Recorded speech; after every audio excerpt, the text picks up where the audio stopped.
Assalamualaikum warahmatullahi wabarakatuh. Kami dari kelompok 5 akan mempresentasikan hasil diskusi kami mengenai peraturan perkawinan PNS. Sebelumnya, kami akan memperkenalkan diri kami terlebih dahulu.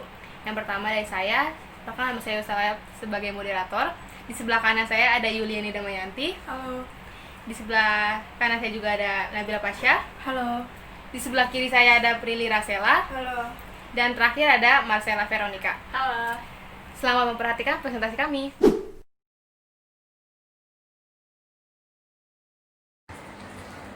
Menurut pasal 1 Undang-Undang Nomor 1 Tahun 1974, perkawinan adalah ikatan lahir batin antara seorang pria dengan seorang wanita menjadi suami istri untuk membentuk sebuah keluarga atau rumah tangga yang bahagia dan kekal berdasarkan ketuhanan Yang Maha Esa.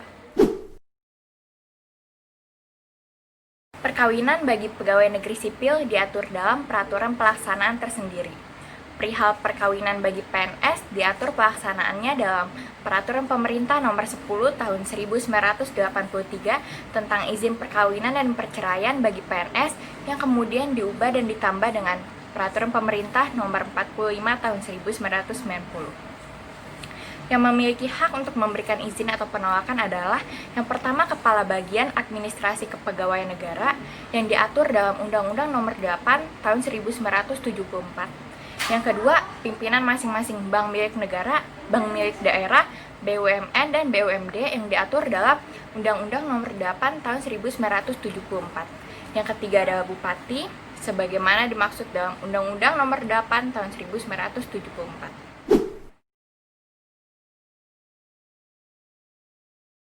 Terjadinya poligami di kalangan PNS. PNS laki-laki dapat berpoligami sepanjang hal tersebut dilakukan secara sah dan memenuhi syarat.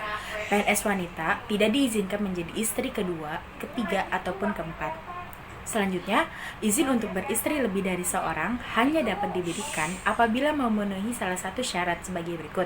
Yang pertama, istri tidak dapat menjalankan kewajiban sebagai istri. Yang kedua, istri mendapat cacat badan atau penyakit yang tidak dapat disembuhkan. Yang ketiga, istri tidak dapat melahirkan keturunan.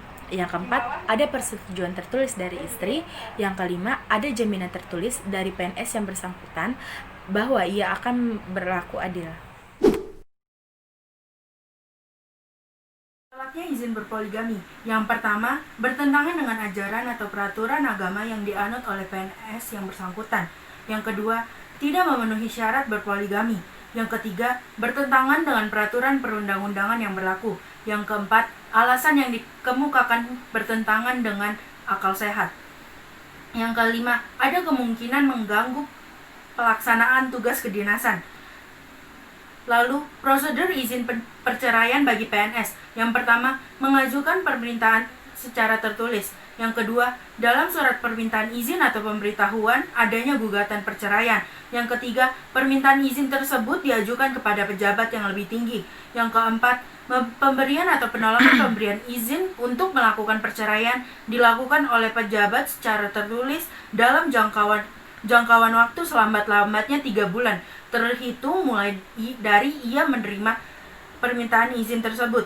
Yang kelima, pejabat yang menerima permintaan izin untuk melakukan perceraian wajib memperhatikan dengan seksama alasan-alasan yang dikemukakan dalam surat permintaan izin tersebut dan pertimbangan dari atasan PNS yang bersangkutan. Kewajiban setelah bercerai.